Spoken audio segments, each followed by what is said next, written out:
Registered charities, if the primary purpose of the message from the registered charity is to raise funds for the charity, so the charity is sending, not for another charity, then that's exempt also. Okay? But that, if you're not a registered charity, then you can't fall, you can't fit yourself within that exemption. What if a charity had an event and people were allowed to have those? So there was a fee if they were selling something. Mm-hmm. So a form goes out and it lists, if you're this, it's free, if it's this, costs this much. That's not really fundraising, that's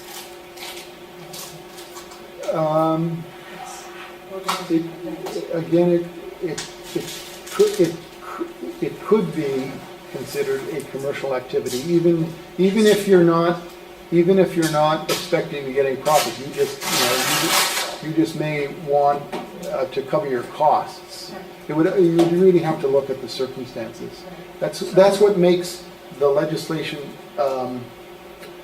It's going to take time. It's really going to take time for organizations to, and let's say the same thing about businesses. They're kind of still trying to figure out, Case laws. what is going to get. I mean, the threshold question is the message promoting participation in a commercial activity? So that's, I think your first question is going to have to be, well, is what we're advertising or communicating about a commercial activity? And that's where you're going to have to, and if not, then it's not a commercial electronic message. It's an electronic message, but it's not a commercial electronic message, and therefore it's not caught at all. You don't have to worry about it. So coming back to this over here, you were talking about political advocacy and so forth. You're sending something out. If it's information, just general information to your membership, and it's got really no commercial, at all, then it's not caught by the legislation at all. But you're going to have to look at, and in terms of getting ready. I think one of the things the organizations need to do is start looking at the kinds of electronic communications outside of their organizations and begin to think about, okay, what, and Wendy, you were, in terms of your description of, I think it was MailChimp, being able to segment your lists and say, okay, this is really the advocacy list. This is simply information to the membership. This is of a more commercial nature, and so we need to so you need to begin to think about not only how you're communicating, but what the content of what you're communicating externally through electronic means, and begin to, as you say, segment those lists. When you say express consent, does that mean if I phone somebody on the phone, he says it's okay? You can't. Well, it's interesting you should raise that question, because oral consent, and I didn't raise this, thanks for, consent can either be in writing or oral consent. Oral is okay. Oral is okay. But the CRTC has published guidelines about what it will, remember the CRTC is the regulator in this regard. So the CRTC has actually published guidelines about what it will consider to be acceptable evidence that you've actually obtained proper consent, where the consent's oral. And the onus is on you, the organization claiming that you had consent, to prove that you had consent. So obviously your best evidence is something in writing. But if it's oral, then either you've got a record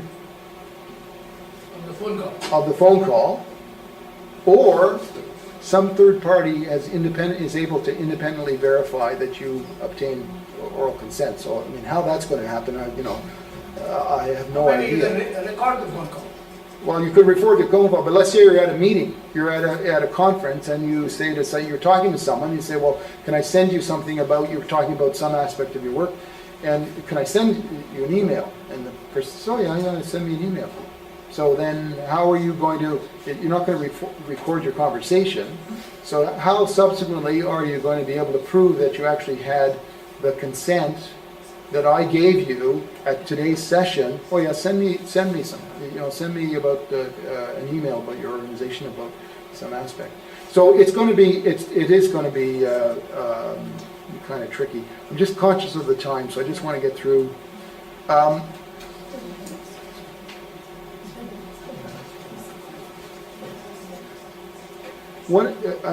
Just a couple of other things before we wind up.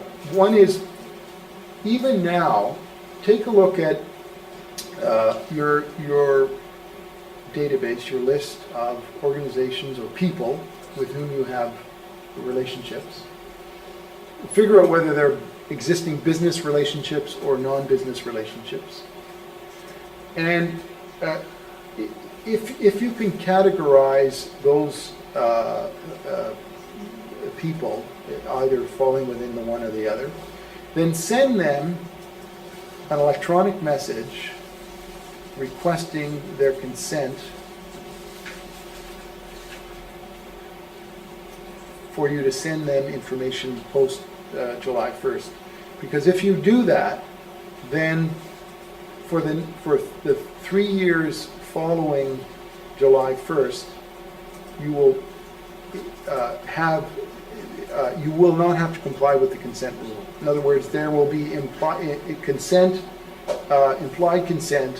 in sending commercial electronic messages to those people who have actually, to whom you've actually to whom you've sent the request, and they're people who are either fall within the category of an existing business relationship or a non-business and an existing non-business relationship. So you've got essentially a 3-year grace period in which to continue to send them messages, unless, of course, in that 3-year period, they write back and say, look, take me off your list, they unsubscribe. So that's one thing, and that's, I said earlier, and I'm certainly starting to get those sorts of messages from, I subscribe to a number of kind of free things from legal organizations. And so I'm now starting to get these types of requests, and I click, yeah, you can continue to send that to me. So they will be able to, without the requirement of having to get express consent, they will be able to continue to send me for the 3 years following July 1st, continue to send me their material. What happens if it's an American organization that's solicited me? Or what happens if I'm affiliated with an American group and they can send stuff into Canada on the, It still applies. It still So applies. they have to do the Yeah. same thing. It still applies. How are you So going to police that? It's a good Well, question. that's the question. That's the question. maybe if you anticipate this legislation will be if someone complains, they'll get it back, or is it? Yeah. Yes. So it's more of, so if I complained and said, I think Yes. the whole thing it will depend on complaints, right? In terms of the regulation and the enforcement, it'll all be complaint driven. so that could cause problems in that someone says, oh yeah, send me your stuff, and then turns around and says, I never sent to send me your stuff. So you maybe. Well, I mean, again, the best evidence is in something in quote unquote written, and written includes something in electronic format. So it has a lot of extraterritorial implications. Yes. So,